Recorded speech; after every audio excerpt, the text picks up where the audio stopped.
Oke, halo semuanya. Selamat pagi, siang, dan malam untuk kalian semua yang menonton video ini, terutama untuk Bu Mary yang akan melihat video ini. Jadi, sebelumnya perkenalkan, nama saya Rizandi Ardian Permana. Saya dari Prodi Ilmu Komunikasi Utak Surabaya, dan hari ini saya sedang menempuh di semester 2. Tujuan saya membuat video ini untuk memenuhi tugas dari teori komunikasi sebagai ujian akhir dari semester 2 ini. Saya akan menjelaskan untuk teori bandingan spiral.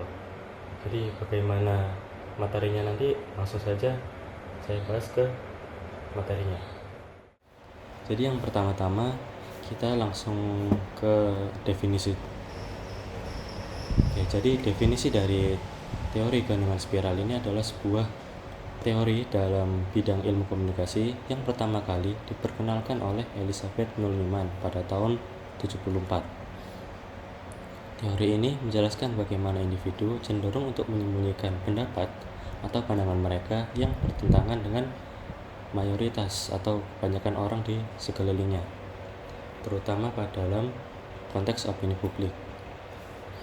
Jadi, ketika seseorang merasa bahwa pandangan atau pemikirannya ini tidak sesuai dengan pandangan mayoritas, ia akan memilih untuk tetap diam dan tidak mengungkapkan pendapatnya, dengan tujuan atau harapan untuk menghindari isolasi sosial ataupun konflik yang berkelanjutan nantinya.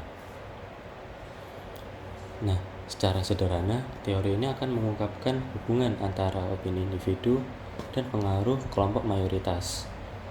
Teori ini atau teori spiral keningan ini akan menjelaskan bagaimana ketakutan akan pengecualian sosial dapat membuat individu memilih untuk tidak mengemukakan pandangan mereka secara terbuka, meskipun mereka mungkin memiliki pendapat yang berbeda dan menurut dia sendiri itu lebih baik. Oke, saya akan lanjut ke bagian selanjutnya, yaitu dari asumsi. Jadi, menurut Richard Weiss dalam sebuah bukunya Introduction Communication Theory yang dirilis pada tahun 2008, Neumann ini mengatakan bahwa setidaknya ada 3 asumsi penting dalam teori spiral keheningan. Nah, asumsi yang pertama ini adalah masyarakat memegang kekuasaan terhadap mereka yang tidak sepakat melalui ancaman akan isolasi. Jadi, maksudnya akan dari asumsi yang pertama ini bisa kita lihat bahwa spiral kehilangan ini disebabkan oleh perasaan takut oleh seseorang bila terisolasi atau dikucilkan dari lingkungannya. Ancamannya ini bermacam-macam, bisa berupa celaan atau mungkin kritik dari pihak lain yang menjadi faktor utama mengapa seseorang itu tidak jadi mengeluarkan pendapatnya. Mereka akan menyimpan sendiri dengan tujuan untuk menghindari konflik dan masalah sosial. Nah, selanjutnya ada di asumsi yang kedua. Nah, asumsi yang kedua ini yaitu orang-orang secara terus-menerus akan berusaha memahami seperti apa pendapat publik atau kemauan publik. Jadi, maksudnya individu di sini harus mampu untuk mendengarkan pendapat orang lain serta menggabungkannya dengan pendapat mereka sendiri. Walaupun begitu, menurut Neumann, penilaian terhadap opini publik ini seringkali tidak akurat. Kadang, seseorang mengira bahwa pandangan mayoritas mendukung suatu hal, padahal sebenarnya belum tentu.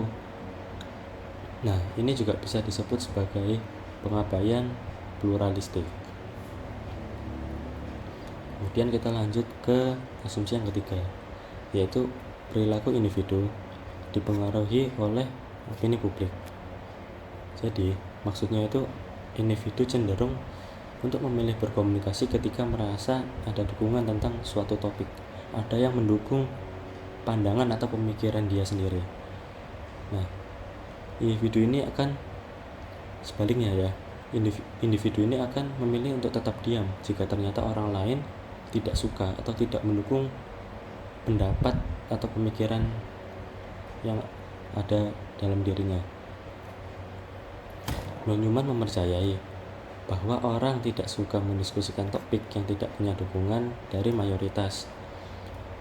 Orang-orang juga, atau individu lebih tepatnya, cenderung untuk enggan mengungkapkan pendapat atau pemikiran pribadinya jika berbeda dengan pendapat masyarakat atau halayak. Balik lagi ya, dengan tujuan itu tadi, untuk menghindari konflik dan masalah sosial. Nah, selesai dari asumsi, kemudian kita berlanjut ke bagian selanjutnya, yaitu ada dari unsur-unsur. Jadi setidaknya ada 3 unsur dari teori ini, teori spiral Groningen. Yang pertama ini ada dari unsur yang pertama, yaitu adalah opini mayoritas dan minoritas. Jadi akan saya jelaskan. Opini mayoritas itu ya seperti yang bisa kita terka ya. Ini adalah merupakan pandangan atau pemikiran yang dianggap lebih umum. Atau lebih jelasnya lagi, ini adalah pandangan yang dipegang oleh sebagian besar orang dalam suatu lingkup atau lingkungan. Sedangkan opini minoritas itu kebalikannya. Jadi pandangan ini atau opini ini adalah opini yang dianggap kurang umum atau hanya dipegang oleh sebagian kecil orang, atau mungkin hanya oleh 1 atau 2 orang saja. Kemudian lanjut ke unsur yang kedua, yaitu rasa takut terisolasi. Jadi pemicu rasa takut terisolasi sosial ini menjadi salah satu pemicu utama bagi individu untuk menahan diri agar tidak mengungkapkan pendapat yang berbeda dengan mayoritas. Kemudian juga ada dampak dari rasa takut ini. Rasa takut ini akan menyebabkan orang cenderung untuk menyelaraskan pendapat mereka dengan opini mayoritas atau bahkan untuk memilih tetap diam. Jadi orang-orang ini karena rasa takut, mereka akan memaksakan diri untuk menyamakan pemikirannya dengan orang lain. Seperti yang kita tadi sempat bahas di asumsi yang kedua, yaitu pengabaian pluralistik, kurang lebih seperti itu. Mereka akan mengupayakan untuk menggabungkan pemikirannya sendiri dengan pemikiran orang lain yang dipegang secara atau dianggap lebih umum gitu. Atau mungkin lebih parahnya lagi dari dampak rasa takut ini, ya orang-orang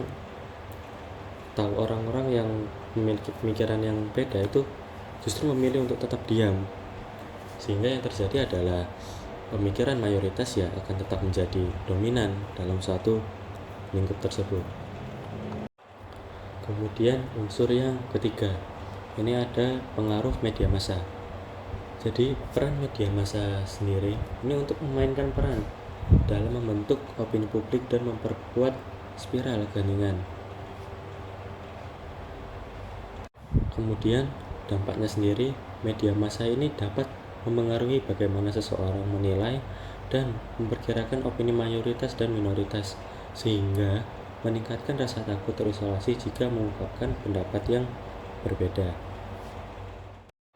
Oke, kemudian dari contoh praktek dari teori Groningen spiral ini, saya akan mengambil contoh-contoh atau praktek yang dekat dengan kehidupan kita. Jadi mungkin salah satu yang akan saya sebutkan ini pernah kalian rasakan sendiri. Jadi sengaja saya ambil yang contoh yang realistis supaya kalian bisa lebih paham dengan apa yang saya paparkan tadi. Oke, contoh yang pertama ini mungkin terjadi di tahun lalu ya, pada saat pemilihan presiden. Mungkin kebanyakan golongan muda dan orang tua. Golongan muda yang saya maksud ini seperti ya seusia mahasiswa seperti saya, dan juga golongan tua itu pandangannya berbeda, pemikirannya berbeda. Jadi di dalam satu keluarga misalnya ya, semua orang atau orang tua kalian lah mendukung sebuah presiden atau partai tertentu. Nah, karena beda pilihan, kalian ini sebagai anak justru memilih untuk tetap diam. Tujuannya ya untuk menghindari konflik dan tidak dianggap sebagai anak yang pembangkang. Walaupun sebenarnya kalian untuk memilih presiden atau partai lainnya itu juga punya alasan tersendiri, bukan karena kalian memilih itu tanpa alasan gitu. Karena ya balik lagi, pandangan dan pemikiran golongan muda dan tua itu sudah berbeda, bukan cuma terjadi di tahun lalu aja, dari zaman kemerdekaan juga sudah seperti itu. Kemudian ada dari contoh yang kedua. Sebenarnya teori keheningan spiral ini bukan hanya membahas tentang kuantitas, siapa yang paling banyak menyampaikan pendapat itu yang berkuasa. Belum tentu seperti itu. Tapi juga tentang kekuasaan. Misalnya, ini ada contoh yang kedua ini. Misalnya sebuah atau seorang atasan, ya petinggi sebuah perusahaan mengusulkan strategi atau peraturan baru yang menurut dia itu baik buat dia, namun menurut karyawannya, seluruh karyawannya itu menganggap itu tidak efektif, tapi mereka memilih untuk tetap diam karena tidak ingin dianggap sebagai karyawan yang rewel mungkin atau banyak komplain. Semua orang memilih untuk diam dan setuju, walaupun dalam hati ya pasti ada yang tidak sependapat. Mungkin mereka melakukan ini karena ketakutan, mungkin takut dipecat atau mungkin takut dalam budaya perusahaan, atau mungkin takut dibedakan dengan karyawan lainnya yang tidak banyak komplain, tidak rewel gitu. Mereka justru mereka akan memilih untuk nurut dengan atasannya agar ya pekerjaan mereka atau urusan mereka selama bekerja itu lancar-lancar aja, nggak ada masalah. Kemudian contoh yang ketiga, ini bisa kita lihat di sosial media ya, di platform manapun, di Instagram, TikTok, atau mungkin Twitter. Misalkan ada sebuah statement atau video, ada orang yang menyebarkan sebuah video atau statement tentang feminisme, kemudian itu menjadi viral, rame, banyak banget yang nonton.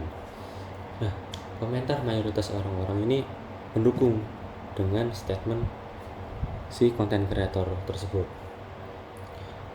Kemudian orang-orang yang punya pendapat berbeda atau punya pemikiran yang kritis, mereka ini beberapa ada yang berani menulis komentar, namun ada juga yang memilih untuk diam. Walaupun pemikirannya beda, mereka nggak berani untuk mengungkapkan itu, karena yang pertama takut dihujat, terus yang kedua juga ya netizen sekarang kan juga ngeri-ngeri ya, sampai didoxing gitu. Dan lebih parahnya lagi, kalau misalkan kalian ini sama-sama konten kreator atau mungkin influencer yang udah punya nama besar gitu ya, kalau kalian salah pendapat dikit aja itu udah fatal banget akibatnya. Mungkin di cancel job dengan perusahaan-perusahaan yang udah ada sebelumnya, putus kontrak dan lain sebagainya macamnya, yang ya ngeri juga akibatnya. Jadi ya pilihan paling aman menurut orang-orang ini ya yang pendapatnya beda ya diam. Nah, akhirnya sampai juga ke bagian paling akhir dari materi ini, yaitu kesimpulannya. Jadi kenapa, ini pertama kan saya bahas dulu ya, kenapa teori ini disebut sebagai teori keheningan spiral.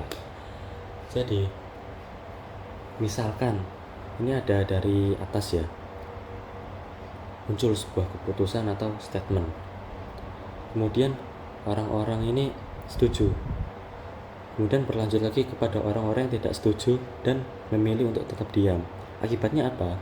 Yang terjadi adalah pada putaran kedua tadi, orang-orang yang memiliki pendapat